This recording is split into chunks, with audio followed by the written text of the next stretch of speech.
Episode की शुरुआत में हमें दिखाया जाता है कि उनका मैच चल रहा होता है और तभी क्लियर पहले की बात सोचती है कि उसकी मदर कहती है कि अब तुम्हें एक चैलेंजर मिल गया है। और उसके बाद वो दोनों प्रैक्टिस करने लगते हैं एक साथ। और फिर जब वो बड़े हो जाते हैं तब थॉमस की टीम जीत जाती है और पर वो क्लियर कहती है कि ये वो कनाता नहीं है जिसे मैं हराना चाहती हूँ। पर मैंने एक बार उसे देखा जब वो हारुका के साथ प्रैक्टिस कर रहा था, तब मैंने उन्हें और पढ़ते हुए देखा। मेरी उम्मीद से ज़्यादा वो अच्छे करने लगे और अब वो मेरे अपोनेंट बन के खड़े हैं जो कभी ना हार रहे। और फिर उनका मैच शुरू हो जाता है जो आधा रुका हुआ होता है और क्लियर बहुत ही मेहनत कर रही होती है और आई सेनपाई कहती है लगता है बिल्कुल सही से खेल रहे हैं। और हमें दिखाते हैं कि अकारी सेनपाई कहती है कि इन्होंने बहुत मेहनत की है एक साथ और इनका हारने का तो कोई सवाल ही नहीं होता। पर देखते हैं कि आखिरकार कौन कितना कर पाएगा। और हमें दिखाया जाता है वो सब अच्छे से कर रहे होते हैं। और अकारी सान कहती है कि उन्होंने एक अमेजिंग कोच ने उन्हें ट्रेनिंग की है। और दूसरी तरफ हमें नारुमी और आयासा को दिखाया जाता है। आयासा कहती है मुझे पता है कि तुम चिंता कर रही हो, पर हमें सिर्फ फ़ोन का इंतज़ार करना है कि कब हमें पता चले। और हारुका बोलती है क्या मैं एक बार टॉस स्पिन ट्राई करूं? तो कहती है पर ये बहुत मुश्किल होगा क्योंकि अभी तक हमने सीखा भी नहीं है। और टोस्ट हो जाता है तभी रेफरी पूछती है कि तुम्हें क्या चाहिए और वो अपने बता देती हैं।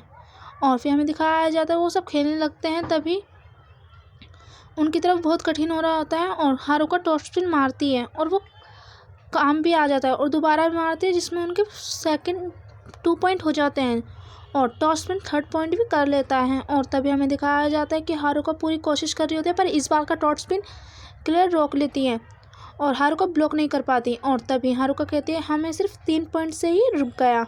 और फिर हमें दिखाया जाता है एमिली बॉल को सर्व करती है जिसे हारुका रोक नहीं पाती।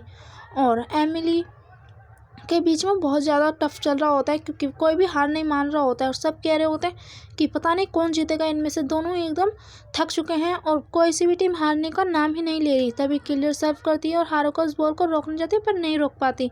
और तभी हमें दिखाया जाता है हारुका ब्लॉक फेंट का यूज़ करती है बॉल को रोकने के लिए और क्लियर के पास कोई चारा नहीं होता, तो जैसा उनकी टीम चाहती होती है और वो वही करते हैं। पर जैसे ही हारुका मारती है तो क्लियर बोलती है सोचना भी मत ये करने की और वो उसे ब्लॉक कर देती हैं।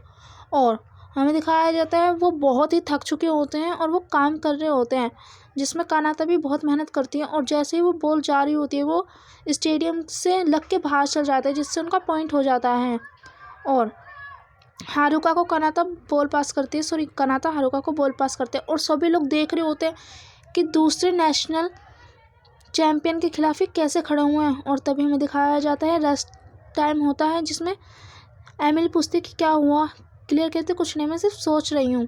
तब वो बताती है मुझे नहीं लगता कि ये मैच कभी ख़त्म होगा, काश ये मैच ऐसा ही चलता रहता, पर मैं इसे जीतने जाऊँगी। और दूसरी तरफ हमें दिखाया जाता है कि कानाता हारुका को टॉवल देती है और हारुका कहती है शुक्रिया, क्या तुम ठीक हो? तो कानाता कहती है तुम क्या मुझे सोच रही हो, मैं ठीक हूँ, और तुम बताओ? और हारुका भी कहती है मैं ठीक हूँ। पर हारुका के आंखों में आंसू होते हैं और कहती है मैंने तुमसे झूठ बोला थोड़ा सा। और कानाता भी हंसते हंसते कहती है एक्चुअली मैंने भी तुमसे झूठ बोला। और दोनों वो रो रहे होते हैं और वो कहते हैं हारुका, तो हारुका कहते हैं लास्ट वाला मैंने मिस कर दिया, हमें पॉइंट मिल सकता था। तो कानाता कहती है कोई बात नहीं, अभी तक हम ख़त्म नहीं हुआ है, तो मुझ पर बिलीव करोगी? प्लीज़ मुझ पर छोड़ दो, मैं ठीक करूँगी। और हारुका हाँ कह के चली जाती है और दोनों जोश में आ जाते हैं। और तभी हमें दिखाया जाता है कि कानाता कहती है हारुका ने कितने सारे ब्लॉक किए, कितनी जंप की, कितने सर्व किए, और हारुका ने नहीं, क्लियर और एमिली ने भी बहुत ज़्यादा किया, पर मैंने कुछ भी नहीं किया। पर अब मैं मूव कर सकती हूँ, अब मैं दिखाऊंगी कि मैं क्या कर सकती हूँ। और जैसे ही कानाता 1 पॉइंट बना लेती है और उसके बाद हारुका एमिली की बॉल रोक नहीं पाती और कानाता उस बॉल को पास करती है हारुका को और हारुका जंप करके उस बॉल को टॉप स्पिन से मार देती है और जिसमें एमिली जा रही होती है भाग के, पर उसे रोक नहीं पाती। और हमें दिखाया जाए तो वो दोनों बराबर हो चुके होते हैं।